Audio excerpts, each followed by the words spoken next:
Good morning, Bitcoin. My name is Thomas Hunt, and this is Proof of Work. Proof of Work is a show about the people behind Bitcoin and how they got here.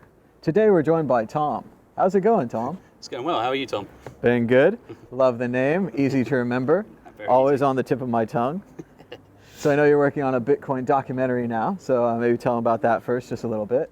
Well, yeah, we're working on a documentary called The Trust Protocol that we'll hope finishing it in the next 2 to 3 months. We're also working on a YouTube show called Kryptonites that is interviewing some of the top names in the space. We've already got a fair few people on there, such as Tom Lee, Glenn Goodman, and that's out every week, so search for Kryptonites on YouTube. And yeah, just generally we're a blockchain filming crew that works on a range of projects from promos to documentaries to web series. Just we've got a passion for the tech and like making videos, and it's our company's called Dog and Bird, dogandbird.io. Nice. And now we're going to go ahead and start with everyone's most favorite and familiar question. What was your first computer? My first computer was, my dad worked in computers for a while, so I was like 3 years old playing on Doom on his computer, like when we go on holiday and stuff like that. But Doom is pretty good for a 3-year-old. You're doing all right there. Yeah, it didn't mess me up at all. But yeah, no, I had a 1995 Packard Bell was my first one. And excellent. In regards to kind of what happened to it, so I installed such games as Theme Park, Theme Hospital. Nice. SimCity. Yeah. Carried on my Doom career, obviously. Of course. Yeah. Half-Life. Yeah. Oh yeah, definitely Half-Life, my friend. Yeah. So you mainly played games with it? Is that your main thing? Games. Tried my hand at coding, but What kind of languages did you try? What'd you work on? I started off in Pascal. Yeah, that's a hard one. Yeah, I don't like Pascal. I'm not a coder. I kind of realised that it was, though I got it, it was just I guess too monotonous. It wasn't really it's something that got on with me. It's something that I could give direction for, but in regards to the actual coding and sitting down, it's just it's not where my skill set lies, basically. Yeah. So unfortunately, because I really wanted to make games, that's kind of one of my childhood dreams. Yeah, I wish I had been more motivated to program games, because I think it would have been really fun, and I think it would have started off small, and then it would have gotten bigger and bigger. But to look at it now, where do you even start? Like Red Dead Redemption. There's a guy that probably just designs guns on there all day long, just little swirls on guns and black guns and red guns and whatever kind of guns you can make. He'll spend a few years on that. Yeah. So obviously, I'm not going to start in that. That's going to be a whole different career. But no, it's just extensive, isn't it? Just it's games that take 2 to 3 years. It's one person. It's what do you work on? Grass kind of thing. Yeah. I just study it a lot. It blows in the wind. I have to make it perfect. This is my grass. And then a few years later, it's gone. No one even remembers the game or the grass, which you worked so hard on. I like to think he's been updating the grass ever since. He's the go-to guy for grass. They got also hair. The hair guy, the grass guy, they work together. They're like a team of swirly, blowy things. Yeah. Professionals. So after you had the Packard Bell, did you continue with computers? You say you were coding, but you didn't like coding? I didn't really continue with computers. I kind of carried up. I got I got a computing A level where I coded in Visual Basic, which was I kind of carried down that route. But then I guess I wanted to. I've got a foundation degree in engineering, and that's when I really realised that kind of the technical side in computing wasn't for me. I got a good grade and all, but it was just this isn't something I want to do for the rest of my life. So after that, I still was in computing, but kind of got into technical sales. So it's recruiting in the IT space and stuff like that. So that was kind of my delve into my mark on the computer side was the sales, business, marketing, etc. And how did that lead you to Bitcoin?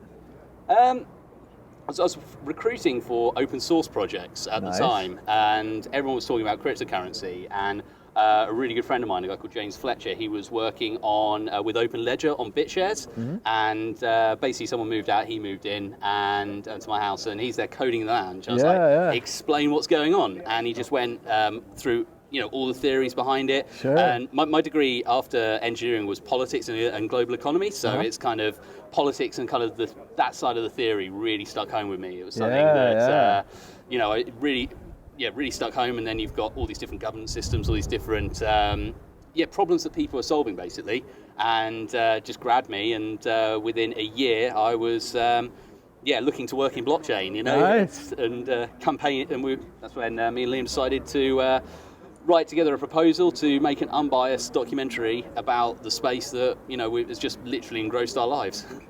Well, that's what I found with Bitcoin, is that you really need different disciplines. Like, you came from politics there, and you could understand instantly the political aspects of Bitcoin. And wow, you have money that's not from one government. You can spend it in any country, and you can take it over the borders, and the taxation problems that this is going to cause. It's all instantly visible to you, whereas a tech person wouldn't see that. They would see it as, you know, solving this tech problem, the Byzantium generals and all these, how amazing it is in that way, and the encryption, how that works. And we need everyone in Bitcoin. We need all these different disciplines, and to really understand it all, you have to have a mixture of those disciplines, I think. Yeah, definitely. I think like it's at the beginning of Bitcoin, where it's like entirely coders, but then characters such as Roger Ver and Eric Voorhees got in, who don't have that coding background as extensive as, you know, all these guys who are just, you know, absolutely going all in their basements towards this thing. But these are the people who actually brought it to the business, brought it to the real world, brought it to everyone. I think, you know, I think that's why Bitcoin and cryptocurrencies, it's for everyone. It's something, it's a game changer that I think it's going to affect most industries. Well, and the size of this Bitcoin thing, it was small when I started, it's gotten a lot bigger, but really we're talking about something the size of the entire internet. So if you think about all the people who work for an internet company or work for a computer company, make things on the internet, whatever, those are all the people that we're going to need in Bitcoin. So it's going to be everybody, and it's going to grow to that size. And even already, just these last 5 or 6 years, seeing it grow, seeing so many people at the conventions, then having this whole separate raft of ICO conventions and altcoin conventions and all these different businessmen, they're into all that. The size of the space it's breathtaking already, and we know it's just getting started. No, definitely. I think the acceptance of the space as well is like when we first started the documentary, we went to the Mobile Payments Ecosystem Conference in Berlin, and that was February 2018. And we went over there, and Microsoft, Visa, MasterCard, Apple, it would not speak to us. Like, they were like, we've been told we're not allowed to speak to cryptocurrencies. It had nothing to do with it. But yeah, a few months down the line, you know, they're all announcing their own projects. Suddenly they're speaking to anyone who bloody listen, you know? Yeah, it was pretty interesting. I got to go to Money 2020, and I think it was 2014. And, you know, the CEO of American Express was there, and I was there. And, you know, we were all walking around. And, yeah, the Winklevi were giving a big speech, and they gave, like, a keynote speech, and it was a big deal and everything. And then Lawsky was there, Benjamin Lawsky, Super Nintendo Lawsky, the guy who created the bit license in New York State. And he gave a big keynote speech, and I was there to film it and put it on the internet that night and everything. But it was something to see, because they were not interested in Bitcoin, but they did let us in. Like, I wrote them a letter, and they gave me a press pass, and they let me in. And then years later, they have whole cryptocurrency tracks at Money 2020. They have, you know, Monero at Money 2020 and all these other kind of things. So it's really interesting to see it kind of creep into the normal payment space. And that's also where I first got an idea of really that there was a payment space, that there were all these people that were so interested in not just credit cards, but other ways to spend money, and that, you know, that business of making little pennies on every purchase makes a lot of pennies, like making cash registers, making point of sales, all these kind of things. It's a huge industry, and just being a normal person, I had no idea the size of that. So kind of one of the, we've interviewed a lot of businesses that accept crypto to get an idea of it at a ground level. I won't tell you who said it, because you'll see it in the documentary, but he basically said, because they're in New Hampshire, which is like the Free State Project, the Bitcoin. Libertarian heart of the world. Yeah, absolutely love the place. It's an awesome place, and the Bitcoin Village in Portsmouth, 21 shops that all accept crypto. Yeah, nice. We're interviewing one of the guys there, and he basically said, if I accept Visa, I've got to pay it's like 20 or 30% on every transaction. If someone pays with Dash, there's next to nothing taken off. Yeah. Now that's pennies you save on every transaction, and people want to talk about getting a Lambo. This is how you get a Lambo. That's it. You know, and that's actually seeing it on the ground level, the people comparing it, and he's like, well, we're counting how much we're saving, and this is a game changer kind of thing. Well, and people don't even realize that businesses have to pay to use the credit card system. Your average consumer just goes in, spends money on the card. One of the first ways I found out that you did have to pay and that it did matter to the businesses is the gas stations started charging when you use your credit cards. There was a credit price, there was a cash price. You could get a discount if you paid in cash. And Bitcoin's the same way, where there's going to be cash and check and credit, and then there'll be a Bitcoin price, and it'll be lower because the business wants to incentivize you to use Bitcoin instead of these other ones where they're paying. And at the gas station, they just charge you an extra dollar or whatever. They charge an extra fee on top of the card transaction to try to penalize it and to make you use something else. And that's why years ago I thought gas stations would be such a good partner for Bitcoin. We haven't quite gotten there yet. Maybe the Lightning Network will get them into it, but I would just love to pay with my Bitcoin on my phone at the gas station and then go somewhere else, and then everybody has to buy gas. It would be a great advertisement to have it on all the pumps and have the signs and the everything. But there was one gas station in Greeley, Colorado that accepted it, and they might still, and I think they were, family owned or whatever. It was that kind of thing. But I was really excited when they accepted crypto. I thought it was going to be I still think gas stations should accept Bitcoin. If just a bit of speculation here, like so the gas stations actually accepting Bitcoin, it's clear there's an incentive for the people to use it. Like if you were to make a guess, how long before that level of adoption's gonna occur? Well, the merchant side of this has gotten really slow. The problem with the merchant adoption, a lot of people think it's really easy, like you just get the merchants to offer it and then the people will shop there. Or if the people had Bitcoin, that they would just convince the merchants. But it has to be both. So both the merchants and the people. So there has to be kind of a fervor about cryptocurrency, even bigger than the last fervor. So I don't know when that would be, 5 years, 10 years, but it'll be the kind of thing that happens really quickly, where suddenly all of the merchants want Bitcoin, all of the people have Bitcoin, and that's when merchant adoption takes off. So I don't know if it'll be like a one class like gas stations or convenience stores or whatever, but just a general switch. And we started to see it with MP3. Like, if we want to look at what we did before, well, in 1997, I have command line MP3s and no one cares. 1998, they're starting to make some MP3 players. A couple years later, 2001, 2000, you have the iPod. And from then on, it's over for the old music industry, and the new MP3 music industry is here.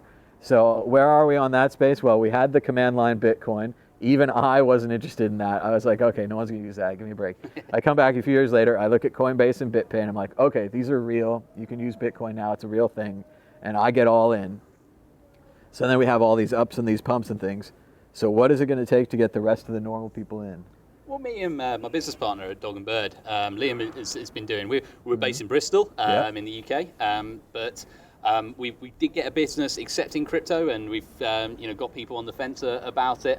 But unfortunately, the business that did accept crypto, we got them fully set up, and their bank got wind of it and was basically like made a few comments that signified that they would close them down if that happened, without saying as much. And obviously, they had to stop taking crypto. But what me and Liam are doing is we're going around Bristol, and any shop that is independent, not the main chains, you're not going to get. You just you go into Tesco's, you're just going to annoy people, kind of thing. That's what we used to do. But we like we let's say kind of e-cigarettes, vaporizers. There's a couple of us in the office. We'll go over there, buy some vapor juice, and be just every time. Do you accept Bitcoin? Do you accept Bitcoin? Buying a sandwich. Do you guys accept Bitcoin? It's just like, well, if you do, you've got a customer here, kind of thing. Get a bit cheeky with them, get that sale. And I think it's people who want to use it, like us. Our ground level kind of work. It's just every little helps. Yeah. Well, just to get the idea out there. And certainly we used to do that all the time. We'd go to all the Bitcoin shops or any shop, and we'd tell them about Bitcoin. But not so much, and now they all kind of know about it, but it's interesting to think about that the banks don't want this and that they were trying to cancel that crypto business. So the different obstacles that we have, that first, the businesses don't want to take it, the people don't want to pay with it, but also the people that the businesses would have to work with don't want to work with it. So there are a lot of hurdles and obstacles to overcome. Even if everyone wants to use it, you've still got the big gatekeeper of the banks, which is, I think, I think it's only a matter of time for everyone to realize actually this does solve a lot of problems, and it is kind of for the benefit of mankind, quite clearly when you just lay it out plain and simply. But if they're all going to be, let's say they get all convinced, it's the banks that is going to be the big one, and either they need to wise up or they're going to get shut down. The beauty of Bitcoin is that no one printed the money. And that's also the downside, because look at Facebook coin. Facebook's super psyched to print some money. Yeah. They're going to be money printers. It's going to be awesome. But that's going to fail, and it's going to go back down, and it's going to be amazing. But it's going to bring Bitcoin up because people are going to say, wow, I can buy anything with Bitcoin. I can buy some things with Facebook coin. And the same for like the token, like Ethereum or whatever. Like you can buy anything. You can buy some things. You could have your transactions rolled back. There's all kinds of, negative sides there, whereas Bitcoin, by the nature of having an anonymous creator who left, which is, again, the greatest disappearing act, the greatest amount of self-control, or he's just dead and it doesn't affect him at all, or her, or them, or whatever. But I just think you can do a lot with it. We have a lot of options. Yeah, I think, just going back to kind of Facebook coin, it's just like, to me, I think Facebook coin is a brilliant idea because you now have got a new onboarding ramp onto Bitcoin. That's it. That's it. And they're going to advertise for us, and they're going to tell everybody about it, and they're not going to mention Bitcoin. But then every once in a while, someone's going to ask, and they'll be like, "Is this Facebook coin better than Bitcoin? Can I use this Facebook coin on the Silk Road?" And they're going to be like, "No." And they're like, "Well, I'm going to go buy some fucking Bitcoin." And that's it.